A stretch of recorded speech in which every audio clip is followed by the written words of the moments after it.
Va a comenzar el día de hoy María Camila Díaz Casas con este tema, Construyendo la Libertad en la Frontera Decimonónica, el tránsito de afrodescendientes entre Estados Unidos y México, y quiero presentarla brevemente. María Camila es historiadora de la Universidad Javeriana de Colombia y maestra en Historia y Etnohistoria por la Escuela Nacional de Antropología e Historia de México. Actualmente cursa el doctorado en el mismo programa.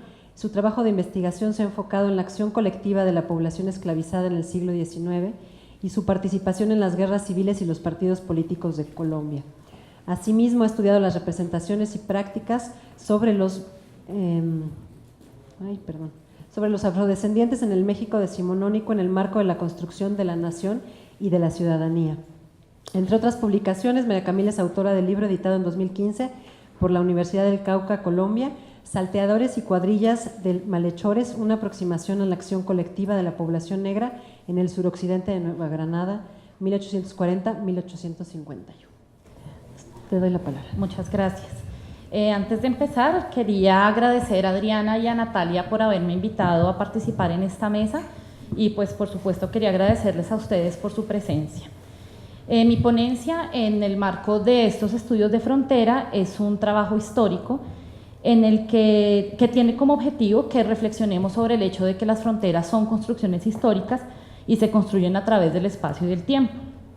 Específicamente pensando en la frontera entre México y Estados Unidos, yo creo que es necesario que nos vayamos hasta el siglo XIX, ya que, como sabemos, es el periodo en el que se configuran la mayoría de los territorios nacionales actuales y particularmente pensando en la frontera entre estos dos países, entre 1821 y 1853, esta frontera se configura definitivamente para los límites actuales que conocemos hoy.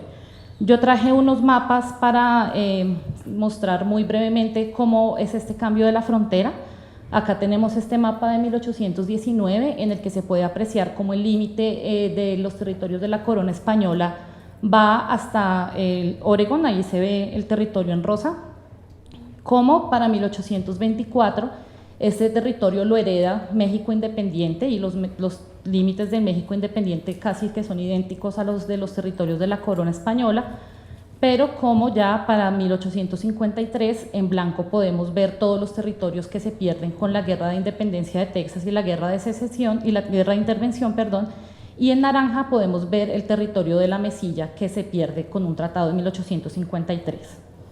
El estudio de la frontera no implica solamente el estudio de estos límites territoriales y creo que esta mesa pues es una demostración de cómo para estudiar la frontera podemos acudir a un sinfín de actores, a un sinfín de enfoques, de periodos de estudio y de regiones. Mi interés particular entonces es analizar cómo los esclavizados del sur de Estados Unidos configuraron y fueron parte de la configuración de estas fronteras y cómo también fueron actores en las relaciones entre México y Estados Unidos.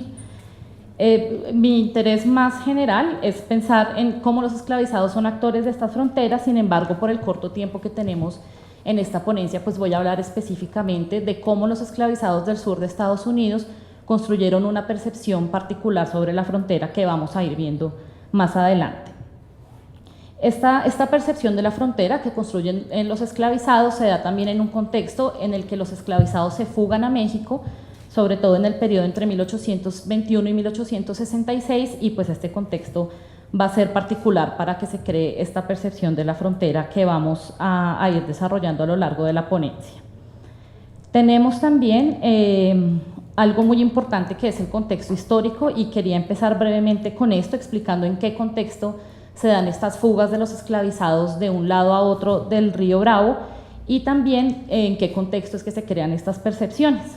Sabemos nosotros actualmente que las políticas sobre las poblaciones afrodescendientes, que la importancia económica de la esclavitud y el proceso de abolición de la esclavitud fueron muy diferentes a ambos lados de las fronteras.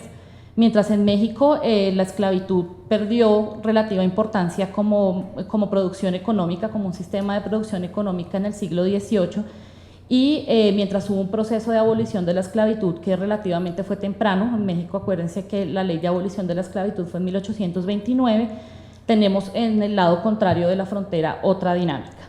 Antes de pasar a que hablemos del lado contrario de la frontera, yo resumí muy brevemente el proceso de abolición de la esclavitud en México en esta diapositiva, tiene bastantes omisiones, pero lo que quería hacer con esto era que viéramos un poco cómo el proceso de abolición de la esclavitud en México es temprano, en 1829, no tiene grandes detractores, ya que fueron relativamente pocos quienes quisieron preservar la esclavitud después del pronunciamiento del 29, y otro factor importante es que según un estudio que he realizado sobre la independencia de Texas, yo considero que en la década del 30 se empieza a asociar la causa de la abolición de la esclavitud con la lucha contra la secesión de Texas, entonces esto hace que las élites mexicanas prácticamente se alineen del lado abolicionista.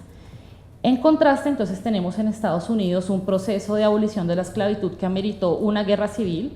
La esclavitud se abolió en Estados Unidos casi 40 años después que en México. También sabemos que la dependencia económica de la mano de obra esclavizada para la producción de algodón en el sur de Estados Unidos fue extrema, y quizás es importante traer a colación un dato, y es que en 1860 4 millones de esclavizados trabajaban en los campos del sur de Estados Unidos, y es una cifra muy diciente de la importancia económica de la esclavitud.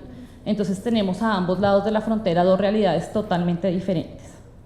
Y precisamente estas dos realidades van a ser las que van a configurar estas percepciones sobre la frontera, y estas percepciones sobre la frontera van a motivar a miles de esclavizados a cruzar de un lado a otro en busca de libertad.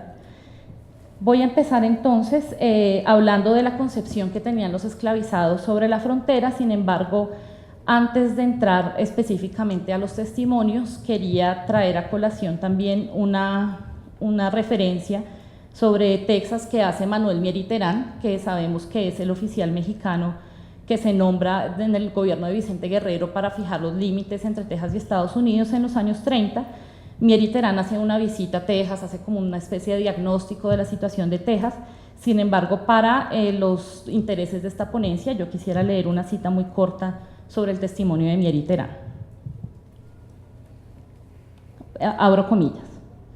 Los esclavos estaban aprendiendo sobre las intenciones favorables de las leyes mexicanas y se estaban poniendo inquietos. En respuesta, los amos actuaban con crueldad frente a cualquier muestra de inquietud, ya que les extraían los dientes, los atacaban con perros hasta que los destrozaran, y el más indulgente azotaba a sus esclavos hasta que quedaran desollados, cierro comillas. Entonces, este testimonio de Mier Terán nos da cuenta de cómo la situación política de México y esta posición, digamos, abolicionista de gran parte de las élites mexicanas está generando una reacción por parte de los esclavizados. Y quería entonces que entráramos a los testimonios de los esclavizados a partir de este indicio que nos da Mier Terán sobre la situación en Texas. Antes de que hablemos también específicamente de los testimonios, quería también que reflexionáramos un poco sobre los límites metodológicos que tenemos en la historia cuando queremos aproximarnos a las percepciones que tenían los sectores que podríamos denominar subalternos. Nosotros sabemos que hoy en día hay como los indicios, las fuentes tienen una mediación ligada a las relaciones de poder en el contexto en el que fueron producidas, por lo tanto tenemos unos límites a la hora de pensar en las percepciones de sectores como los esclavizados. Sin embargo, pues yo tuve la gran fortuna de encontrar una fuente que es la que vamos a ver a continuación, y esta fuente son los testimonios de antiguos esclavos que fueron registrados en el siglo XX por agentes del gobierno de Estados Unidos. Voy a poner un poco en contexto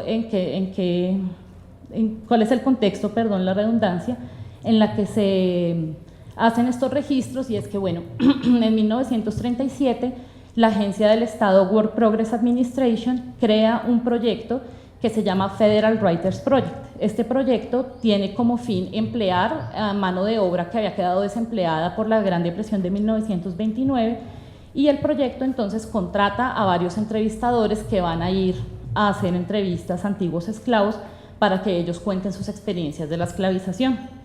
Entonces, esta es una fuente muy interesante porque vamos a tener testimonios de primera mano de esclavos que van a ser entrevistados y que van a hablar sobre sus percepciones durante la experiencia de esclavización. También, pues como todas las fuentes, acá tenemos unos límites, y es que, bueno, los esclavizados que ya son entrevistados en 1937 o 1941, dependiendo del estado, ya son muy ancianos cuando les realizan las entrevistas. También otra cosa que hay que tener en cuenta es que las entrevistas se realizan en una época en la que la segregación está en un punto muy alto, muchas veces los entrevistadores son blancos y los esclavizados, los antiguos esclavizados más bien, se sienten intimidados en responder a ciertas preguntas.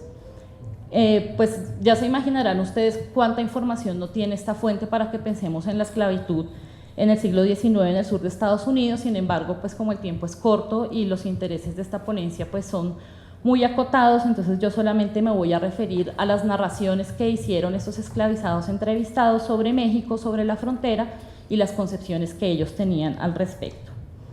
Para empezar entonces quisiera que viéramos el testimonio de Felix Haywood, que es un entrevistado, es un antiguo esclavo que había nacido en Bejar County, en Texas, pero ya lo entrevistan en San Antonio, Texas, en 1941. Haywood nace en 1855, por lo tanto, pues ya cuando le hacen la entrevista es muy anciano. Haywood entonces nos dice al respecto, voy a abrir comillas y la cita está traducida en la diapositiva. Algunos de ellos, y esto refiriéndose a los abolicionistas de algunos estados del norte, llegaban y nos animaban a escapar hacia el norte para alcanzar la liberación. Nosotros nos reíamos de ello. No había razón para huir hacia el norte. Todo lo que teníamos que hacer era caminar, pero caminar hacia el sur, donde obtendríamos la libertad tan pronto cruzáramos el Río Grande. En México se podía obtener la libertad. No les importaba de qué color fuera tu piel, negra, blanca, amarilla o azul. Cientos de esclavos huyeron hacia México y les fue bien. Supimos de ellos y de que se hicieron mexicanos. Criaban a sus hijos para que hablaran solo mexicano. Entonces este testimonio de Haywood nos habla de esta percepción de la frontera entre México y Estados Unidos como un espacio en el que se puede obtener la libertad, pero además también nos habla de México como un lugar en el que se pueden obtener condiciones de ascenso social. Y creo que esto es muy importante porque recordemos que en estado como Texas la Constitución ponía fuertes restricciones a los esclavizados que ya vivían como libres en el territorio del estado, que incluso incluían la posibilidad de la reesclavización. Entonces, que el antiguo esclavo se refiera a México también como un lugar donde se pueden alcanzar condiciones de ascenso social es un tema importante. También quería traer a colación el testimonio de Walter Rim, que también fue un antiguo esclavo de una plantación algodonera del sur de Texas. Él nació en San Patricio, pero cuando le hacen la entrevista vive ya en Fort Worth, Texas. Rim en su narración da varios ejemplos de compañeros de la plantación que habían huido, cómo habían sido perseguidos, pero sobre nuestro tema en particular, Rim dice lo siguiente, abro comillas: un día estaba en el bosque y me encontré con el negro fugitivo. Él vino a nuestra vivienda y mi mamá le dio un sándwich de huevo y tocino, y nunca lo volvimos a ver. Quizás se fue hacia México, a donde muchos esclavos huyeron, cierro comillas. Entonces este testimonio es bastante similar al de Haywood, contándonos cómo es un fenómeno relativamente recurrente que los esclavizados huyan. Y finalmente quería hablar del testimonio de James Boyd, que es entrevistado cuando ya tiene 100 años, vive en Itasca, Texas, trabajó toda su vida en una plantación algodonera muy cerca de donde residía, sin embargo fue originario de Phantom Valley en Oklahoma. Voy a leer entonces la cita del testimonio de Boyd. Abro comillas. Los esclavos huían y trataban de llegar al norte, pero muchos ladrones de negros los atrapaban y los vendían nuevamente, quizás a peores manos. Muchos de ellos se quedaban alrededor de nosotros en el campo. Incluso un negro que quería escapar se dirigía a México. Ese era el cielo de los negros por esos días, ellos pensaban. Pero tan pronto la liberación llegó, yo pensé que debería intentarlo y conseguirme una esposa mexicana rica y vivir como un gran parásito. Pero todo lo que obtuve lo hice trabajando duro. Cierro comillas. Entonces, bueno, por cuestiones de tiempo solamente voy a poder hablar de esos 3 testimonios y solamente quería redondear esta idea al respecto, diciendo que en los 3 testimonios pudimos ver cómo efectivamente hay una percepción de la frontera como un espacio en el que se puede acceder a la libertad, que se puede acceder a mejores condiciones de vida, y pues vemos descripciones tan interesantes como el hecho de que se diga que México era el cielo de los negros, o el hecho de que se diga que no importaba el color de piel porque en México todos eran iguales.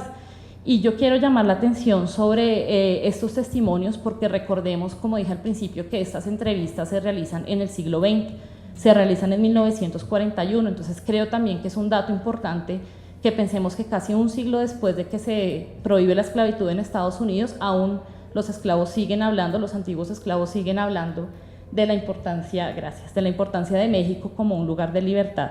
Entonces quisiera hacer hincapié en que estas que son las memorias de la esclavitud en Estados Unidos tienen entre los datos que México fue un lugar en el que los esclavos pensaban y sentían que podían acceder a la libertad y a mejores condiciones de vida.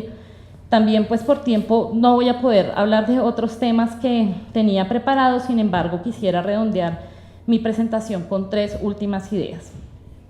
Una primera es que estas percepciones sobre la frontera no fueron solamente percepciones, ideas abstractas, sino que por el contrario, como ya dije, estas percepciones motivaron a miles de esclavizados a efectivamente cruzar la frontera entre 1821 y 1866 específicamente, y de pronto creo que es importante que nos imaginemos qué implicaba cruzar la frontera en estas condiciones, ¿no? No era una decisión fácil, implicaba dejar a las amistades, a la familia, implicaba unas fronteras geográficas muy difíciles, pero también implicaba ser perseguido, ser atacado con perros, como nos decía Mieri Terán, con disparos, habían cazadores de esclavos, había gente que se estaba dedicando a cobrar recompensas por capturar esclavos que se fugaban. Entonces creo que es importante tener en cuenta que la decisión de la fuga no era como una decisión a la ligera, sino era algo que implicaba un esfuerzo bastante grande.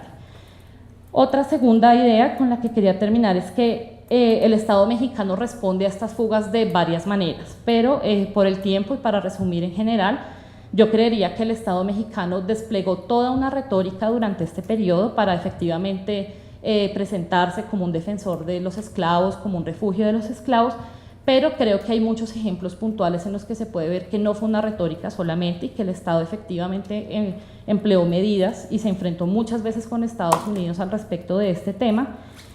Y la última idea sería que reflexionemos también sobre el significado de la frontera, sobre cómo cambian los significados de la frontera, porque hoy en día esta frontera que nosotros estamos viendo en estos mapas tiene un significado muy particular y sobre todo tiene un significado diferente desde que acaba de pasar esta coyuntura electoral en Estados Unidos, pero hace 150 años o un poco más, esta frontera significó para todos estos esclavizados una frontera en la cual podían alcanzar la libertad y podían alcanzar ascenso social. Por lo tanto, creo que es una reflexión importante para esta mesa, para tener en cuenta que la frontera se construye históricamente y su significado cambia a través del tiempo. Muchas gracias.